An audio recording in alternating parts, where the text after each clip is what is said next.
सारियानो, कैसे हो आप सब। Welcome back to my channel Jaspreet diamond. तो गाइज़ आज मैं आपके साथ कोई ब्लॉग नहीं शेयर करूंगी, बल्कि मैं आज आपको सिखाऊंगी कुछ जो है बजटिंग। ये वीडियो एक इंफॉर्मेशनल वीडियो हो सकती है आपके लिए, और मैं आपके साथ शेयर करूंगी कि मैं अपने घर का बजट कैसे बनाती हूँ, कैसे अपनी इनकम से सेविंग करती हूँ और बहुत कुछ। उम्मीद है आपको वीडियो पसंद आएगी, प्लीज़ बने रहिएगा। और चलिए शुरू करते हैं। मैं आपको उसके बाद मिलूंगी कैमरे के पीछे, तो पहले सीख लेते हैं बजटिंग। उससे भी पहले आप करिए चैनल को subscribe and please like the video and hit the bell icon so that notification आप तक पहुंचती रहेगी। ये है मेरी बजट डायरी 2021। इस साल का बजट मैं इस डायरी पर ही लिखूंगी। तो मैं अपना बजट मंथली सेट करती हूँ, वैसे आप ईयरली एंड वीकली भी सेट कर सकते हैं। ज़्यादातर लोग मंथली ही सेट करते हैं क्योंकि हमें इनकम एक मंथ के बाद मिलती है। जो लोग जॉब करते हैं तो उस हिसाब से हम अपना बजट तैयार करते हैं। तो गाइस सबसे पहले हमें देखना होगा कि हमारी इनकम कितनी है, ठीक है। तो उसके बाद हम इनकम में से करेंगे सेविंग्स एंड एक्सपेंडिचर। सेविंग के लिए सबसे पहले हमें अपने गोल्स या टारगेट्स देखने होंगे।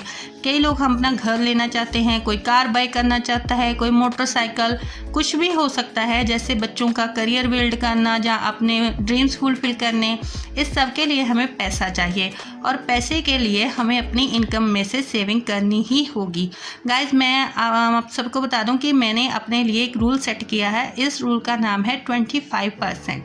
जैसे कि मैंने जहाँ पर लिखा भी है, we have to save 25% of our income so that we fulfil our goals. Guys हमारी इनकम जितनी भी हो, हमें उसमें से 25% सेव करना ही चाहिए। वैसे मैंने जहाँ पर 20,000 के हिसाब से अपना बजट तैयार किया है। तो ये देखिए, सबसे पहले हमने इसका 25% कर लिया, तो वो बना 5,000 रुपये एक मंथ का। और अगर हम इसी तरह से 12 मंथ 5,000 रुपये सेव करेंगे तो हमारे पास at the end of the year 60,000 rupees होंगे। और ये देखिए गाइज, जो हमारे पास 15,000 बचा, उससे मैं करूँगी अपना एक्सपेंडिचर और अपना बजट तैयार। तो चलिए आगे हम करते हैं अपना बजट तैयार। सबसे पहले आपको देखना होगा आपके फिक्स एक्सपेंडिचर कौन कौन से हैं।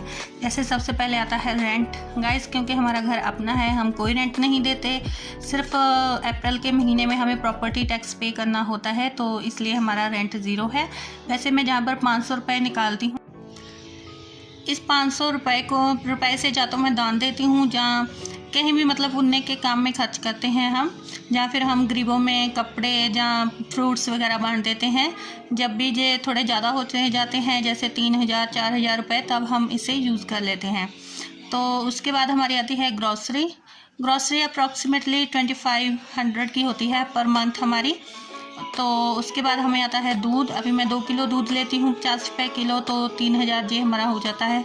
ये भी फिक्स है गाइज। और ये है गैस। वैसे तो गैस 700-800 रेट चलता है, पर मैं सीधा 1,000 रुपया निकालती हूँ, कुछ ऊपर नीचे हो जाता है।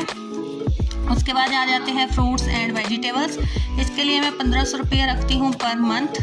तो इसमें से कभी कुछ ज़्यादा लग जाए या कम लग जाए, तो हम जहाँ पर एडजस्टमेंट कर लेते हैं गैस में से, और ग्रॉसरी में से जो बचता है उसके फ्रूट्स एंड वेजिटेबल्स आ जाते हैं।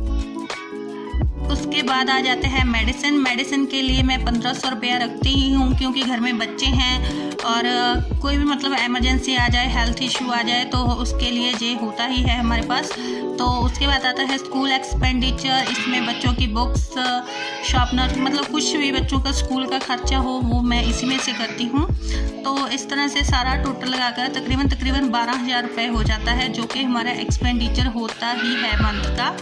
उसके बाद मैं रखती हूँ एमरजेंसी एक्सपेंडिचर। इसमें जो भी पैसे बचे 3,000 रुपया, वैसे तो ये 3,000 हमारा पक्का अमाउंट होता है। उसके बाद इसमें से जो भी बचता है वो सब मिलाकर जो भी मेरे पास मंथ के लास्ट में बचता है 29-33 को मैं देखती हूँ कि मेरे पास कितना बचा है, उसे मैं हाफ कर लेती हूँ। उसमें से हाफ मैं सेव करती हूँ, मैंने एक गुल्लक लगाई है उसमें डाल देती हूँ, और हाफ से मैं शॉपिंग करती हूँ। शॉपिंग में गाइस आ जाता है जैसे मेरे कपड़े, बच्चों के कपड़े, हमारा मतलब कोई भी किचन का सामान या कुछ भी, वो सब हमारा इस पैसे से हमारी शॉपिंग होती है।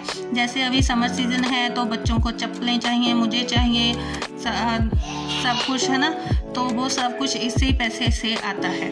तो उसके बाद हमारे देख लेते हैं अदर एक्सपेंडिचर, जैसे अभी आ गए घर के बिल्स। तो इलेक्ट्रिसिटी बिल साल में 6 बार आता है, ठीक है, Feb, April, June, August, October and दिसंबर में। तो गाइस 3 बिल जो होते हैं जून, अगस्त और अक्टूबर का बिल, ये बिल बहुत ज़्यादा होते हैं, तकरीबन 4000-5000 के करीब आते हैं, और ये बिल आते हैं 2500, 3 बिल ये वाले। तो इस हिसाब से हम डिवाइड करते हैं। तो उसके बाद आता है वाटर बिल। मेरा साल का वाटर बिल 1400 रुपये है, वो मैं साल में ही पे कर देती हूँ एक बार। उसके बाद प्रॉपर्टी टैक्स, ये भी अप्रैल में पे होता है। और उसके बाद आगे स्कूल फीस, ये ईयरली। गाइस वैसे तो आपकी मर्जी है, वैसे मैं तो एक बार जब नीट की पे करती हूँ 6 महीने बाद, तो एक बार मैं जस्ट नूट की पे करती हूँ। ये school fees and electricity bill, ये जो हमारी 5000 की सेविंग होती हैं उसमें से पे होता है, क्योंकि इनका अमाउंट ज़्यादा होता है।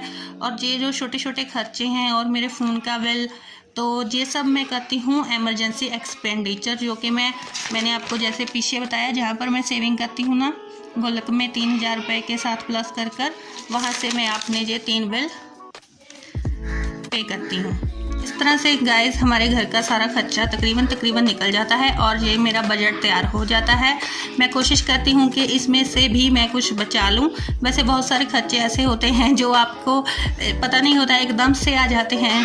तो अगर ऐसा कोई खर्चा आ जाए, इमरजेंसी खर्चा, वैसे तो इसमें से हमारा हो जाता है, पर अगर ना हो तो वो हम सेविंग से ही पूरा करते हैं जो भी हमने सेव किया है। अब मैं आपको दूंगी कुछ टिप्स एंड ट्रिक्स जो कि आपकी मनी को सेव कर सकती हैं। सबसे पहले मैं आपको बताती हूँ कि हमें बजटिंग स्टार्ट करनी चाहिए। गाइस बजटिंग बहुत इम्पॉर्टेंट है अगर आप अपने पैसे को सेव करना चाहते हैं।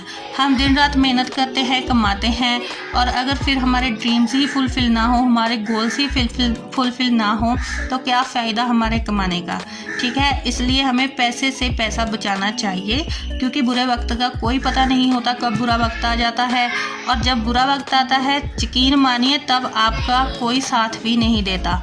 अच्छे वक्त में सब आपके साथ होते हैं, और जब बुरे वक्त में आप किसी को कहते भी हैं ना, किसी से हेल्प भी मांगते हैं, तो 100 में से 5% लोग आपको मिलेंगे जो आपके साथ खड़े होंगे, वरना 95% लोग तो आपका नाम सुनते ही भाग जाएंगे। इसलिए सेविंग बहुत ज़रूरी है। उसके लिए फ़र्स्ट स्टेप यही है कि आप बजटिंग स्टार्ट करें। इसके लिए आपको 2 महीने तक देखना होगा, सारा कुछ नोट डाउन करना होगा कि आपका कितना खर्चा है, कौन से खर्चे आपके बिल्कुल ज़रूरी है और कहाँ पर आप अपनी बचत कर सकते हैं। ओके, 2 महीने बाद आपको अंदाज़ा लग जाएगा। उसके बाद आप एक मेरी तरह से डायरी लगाएं और डायरी पर अपना सारा नोट डाउन करें, जैसे कि मैंने किया है। तो उसके बाद आप अपना बजट बनाना स्टार्ट करें। सेकंड टिप है give first priority to saving. जैसे कि मैंने आपको अभी बताया ही है कि सेविंग बहुत ज़रूरी है। सबसे पहले आप अपना मेरी तरह एक रूल बनाएं कि आपको इतने % सेव करना ही है। जैसे अभी मैंने 20,000 के हिसाब से आप सबको बताया है। अगर आपकी सैलरी 1 लाख है तो उसमें आप 50% भी सेव कर सकते हैं, और अगर आपकी सैलरी 10,000 रुपये है तो उसमें आपको 25 भी मुश्किल से सेव होगा, क्योंकि आजकल खर्चे बहुत हैं। उसमें से आप कम, जो अगर ज़्यादा नहीं तो कम से कम 10% या 5% तक तो सेव कर ही सकते हैं, राइट। तो उसके बाद हम देखते हैं बाय ओनली नेसेसरी थिंग्स। आपको वही चीज़ें खरीदनी चाहिए जिनकी आपको सच में ज़रूरत है। गाइस आप अपने घर में देखिए, बहुत सारी चीज़ें ऐसी होंगी जो कि आपको सालों पहले आपने खरीदी होंगी और ऐसे ही पड़ी होंगी, एक बार भी यूज़ नहीं की होंगी। इसलिए ऐसी चीज़ें मत खरीदिए जिसका आपके घर में यूज़ नहीं होता, उससे आपके पैसों की बचत होगी। तो नेक्स्ट स्टेप है हमारा we aware about the offer. और गाइस जैसे अभी हम ग्रॉसरी में करते हैं शॉपिंग, जैसे प्याज हो गया है ना, और कई चीज़ें हो गई, हमारे क्रीम्स, शैम्पूज़ वगैरह, ये सब हमें ज़्यादा अमाउंट में लेने चाहिए। इससे क्या होगा कि इससे इनका प्राइस कम हो जाता है।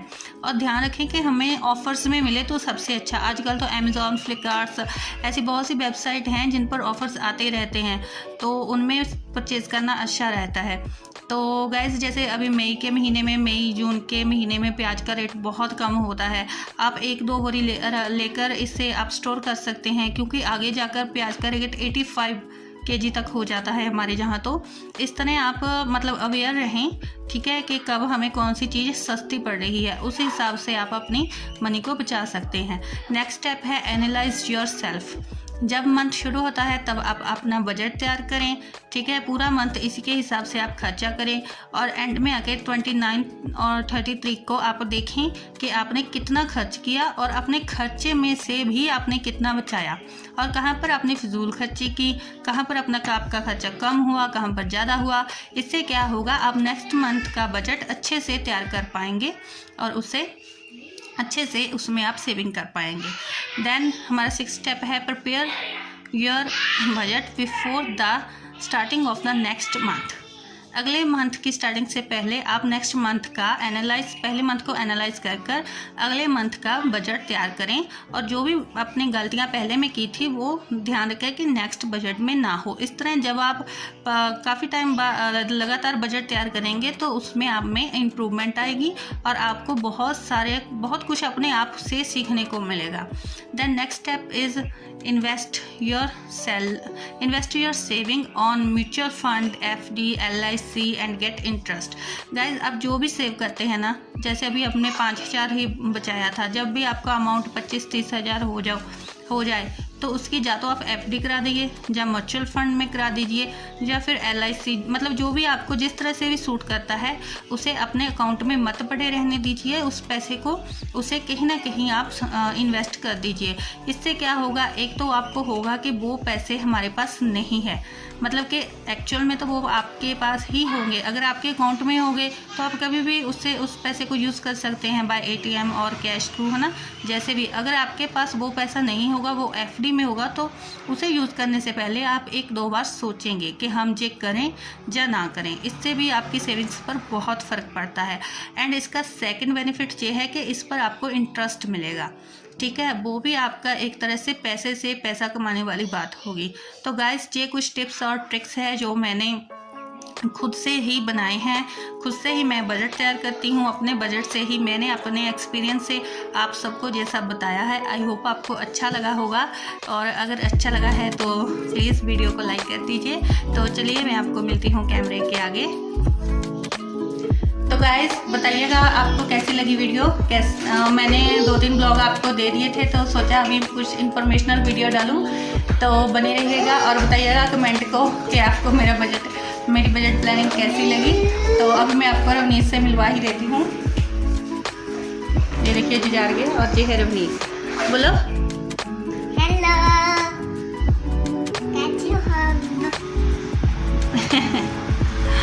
तो गाइस इसी के साथ हम करते हैं वीडियो का end. Till then bye bye, take care, stay healthy, stay happy, stay at home so that we fight with corona. Okay, bye.